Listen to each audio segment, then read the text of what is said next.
রবীন্দ্রনাথ জাতীয়তাবাদ, ধর্ম, বিজ্ঞান, মানবিকতা ও আধ্যাত্মিকতার এক অভিনব সমন্বয়। রবীন্দ্রনাথের জন্ম ১৬৪ বছর আগে জোড়াসাঁকোর ঠাকুর পরিবারে। তার পুত্রস্থানীয় সৌমেন্দ্রনাথ এই বাড়িটি সম্বন্ধে তার আত্মজীবনীতে লিখেছেন, সেই যুগে পারস্য আরবের ইসলামীয় সংস্কৃতি, ভারতবর্ষের প্রাচীন জ্ঞান সম্পদ ও পাশ্চাত্যের চিন্তাধারা, এই তিন সুগভীর ত্রিবেণী সঙ্গম হল জোড়াসাঁকোর এই বাড়িটিতে। রবীন্দ্রনাথের পিতা তার জন্মের অনেক আগে বহুবার হিমালয়ে গেছেন এবং সেখানেই স্থায়ীভাবে থেকে যাবার কথাও ভেবেছেন, কিন্তু আমাদের সৌভাগ্যবশত পরিণত বয়সে তিনি আবার সংসারে ফিরে আসেন এবং তার চতুর্দশতম সন্তান রবীন্দ্রনাথের জন্ম হয় 1861 খ্রিস্টাব্দের 7ই মে, 25শে বৈশাখ। জগন্নাথ কুশারী ঠাকুরদের প্রতিষ্ঠাতা বলে যাকে ধরা যেতে পারে, এক অন্যায় ষড়যন্ত্রের শিকার হয়ে কুলীনত্ব থেকে বিচ্যুত হয়ে পিরালি ব্রাহ্মণে পরিণত হন। সেই কথা বাঙালি সমাজে বহুল প্রচলিত। এ লাইভ গ্রন্থে কৃষ্ণকৃপালিনীর মন্তব্য মেনে বলা যায়, ধর্মে পতিত হবার ফলে এদের যেমন ক্ষতি হয়, তেমনি কিছু হারানোর ভয় থেকে মুক্ত হয়ে ভবিষ্যতের দিকে তাকিয়ে তারা পরম সাহসী হয়ে উঠলেন। জগন্নাথ কুশারীর এক বংশধর পঞ্চানন এবং তার পিতৃব্য সুখদেব 7শ শতাব্দী শেষের দিকে যশোহরের গ্রাম ছেড়ে ভাগীরথীর তীরে গোবিন্দপুরে চলে এলেন। সেখানে সাধারণ মানুষ তাদের ঠাকুর বলে সম্বোধন করতেন। ইংরেজরা এই ঠাকুর ট্যাগর তাদের পদবী বলে গ্রহণ করার ফলে ক্রমশ তারা ঠাকুর নামেই পরিচিত হন। রবীন্দ্রনাথের পিতামহ দ্বারকানাথ জোড়াসাঁকোয় গৃহপ্রবেশের দিন অনেক ইংরেজদের নিমন্ত্রণ দেন। সেখানে যেন প্রাচ্য ও পাশ্চাত্যের মিলন সূচিত হয়। Rabindranath Tagore's writings, particularly his poetry, are enriched with the spiritual themes. His works explores a range of spiritual concepts, including the divine, the nature of existence, and the relationship between humanity and the divine. His works, like Gitanjali, the song offerings, explore universal love, devotion, and the spiritual dimension of life. বয়স যখন 70 পেরিয়ে, তখন রবীন্দ্রনাথ আকৃষ্ট হলেন নব পদার্থবিজ্ঞানের দিকে।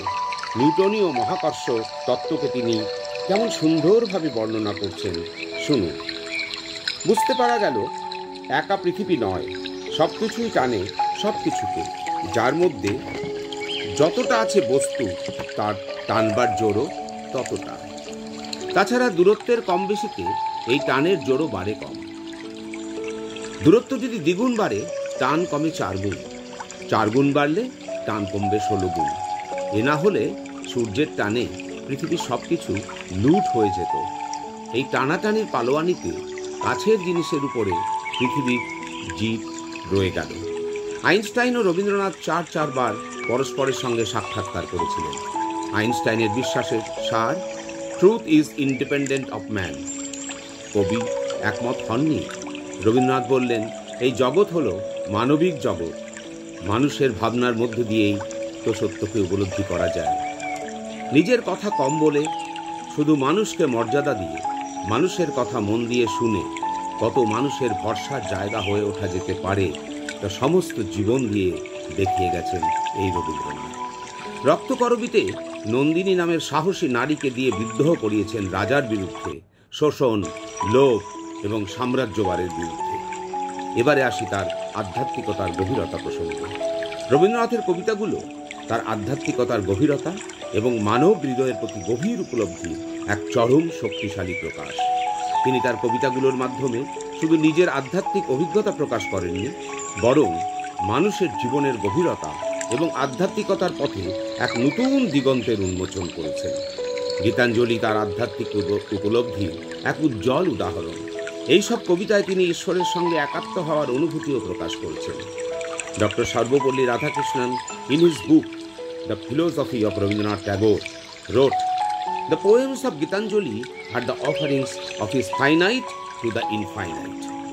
আপন হতে বাহির হয়ে বাইরে দ্বারা বুকের মাঝে বিশ্ব লোকের পাবি সারা।